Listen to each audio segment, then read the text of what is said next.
गुरुदेव, सरलता को बिना खोए संसारिक व्यवहार में सफलता कैसे पाएं? कोई बात नहीं, सरलता खो गया तो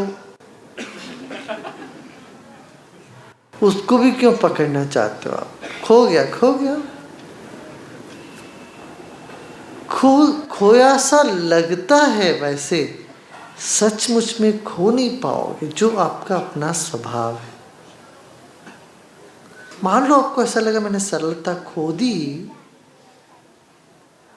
अब सिर पीटना नहीं बैठ के, अरे अरे मैंने सरलता खो दी खो दी खो दी।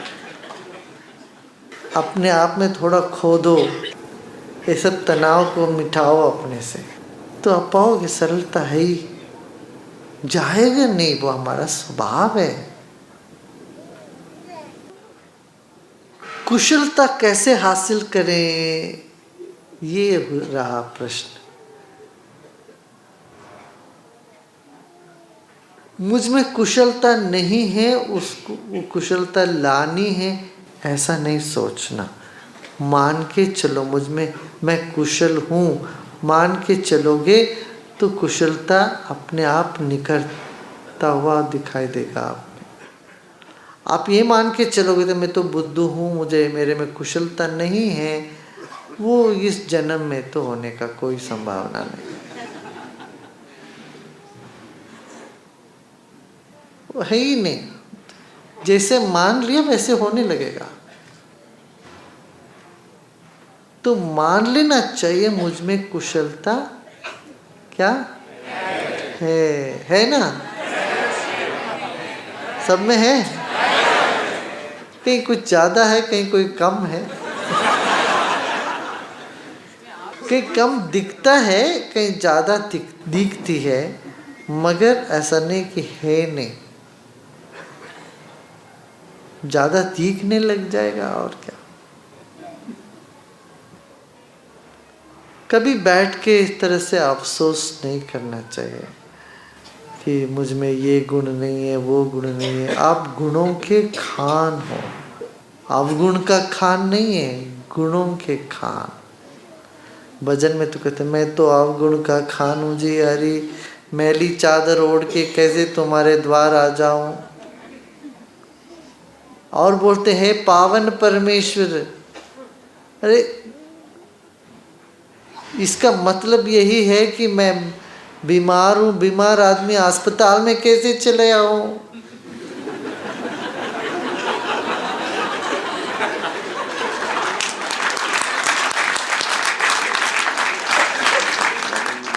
बीमार हूँ मैं, ठीक हो के फिर अस्पताल में आता हूँ। कोई कहे अरे मैं बहुत मैला हूँ, आए कैसे गंगा जी, इतना पवित्र गंगा जी में पाँव रखूँ, कैसे इसमें डुबकी लगाऊं? अरे छोट मूर्ख, डुबकी लगाओ, बोले कोई सारा मैल धुल जाता गंगा में, एक डुबकी लगाओ, सारा पाप धुल जाता है सारे। क्योंकि पाप हमारा स्वभाव नहीं है, ऊपर ऊपर की चीज़ है, सब धुल जाता है, सब धुल गया, चलो डुबकी लगाओ गंगा में, बैठो साधना करो, थोड़ा सत्संग करो। प्राणायाम से ऊपर परे कोई तप नहीं है। न तपम प्राणायामात् परा, प्राणायाम के परे कोई तप नहीं है, यही तप है। थोड़ी देर प्राणायाम करो, ध्यान करो, देखना कैसे शुद्धता अपने भीतर से निकले, महसूस होने लगा मैं शुद्ध हूँ, बुद्ध हूँ, मुक्त हूँ। तो अपने आप को परिपक्व करने के लिए तो ये साधना सब बताई गई। और ये कि तो भय पावन परमेश्वर, मैं मन में मन शर्माता हूँ तो कैसे मैली चादर ओढ़ के आता हूँ तेरे पास। परमेश्वर को क्या तुम्हारा 100 रुपया का नोट चाहिए? एक नारियल जो तुम चढ़ाते वो चाहिए? नहीं, सिर्फ तेरे ग्लानि चाहिए। जमीन जैसे खचड़ा को खा करके खाद बना करके फूल उगा देती है जमीन, इस तरह से परमेश्वर में तुम अपनी सारी ग्लानि, क्लेश, कष्ट सब डालो, मगर वो परमात्मा की सत्ता, चैतन्य सत्ता क्लेश से विहीन है। उसमें ना कोई क्लेश है, ना कोई ग्लानि है। वो चेतन सत्ता इन सबको खाद बनाकर तुम्हें और चमका देती। इसी कला को ही तो कहते हैं शरणागति। दक्षिण में, कर्नाटक में एक संत हुए बसवेश्वर, बसवण्णा। वो बसवण्णा की जो ना, वो शरणो शरणो कहते, किसी को भी देखो शरणो शरणो, आपके शरण में हो, शरण में। बार बार याद दिलाना है कि मैं शरण हूँ। और संतों का नाम भी यही पड़ा, शरण, जो शरण हो चुके हैं, शरणरू कहते हैं, जो शरण में हो, शरण हो चुके हैं। तो अभिवादन भी कहते हैं शरण शरण। तो द्वैत भाव लगता है कि है, जबकि है नहीं।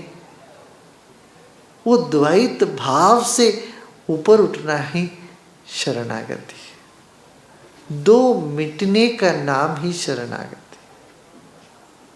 दो को मिटाने की कला ही शरणागति। शरणो शरण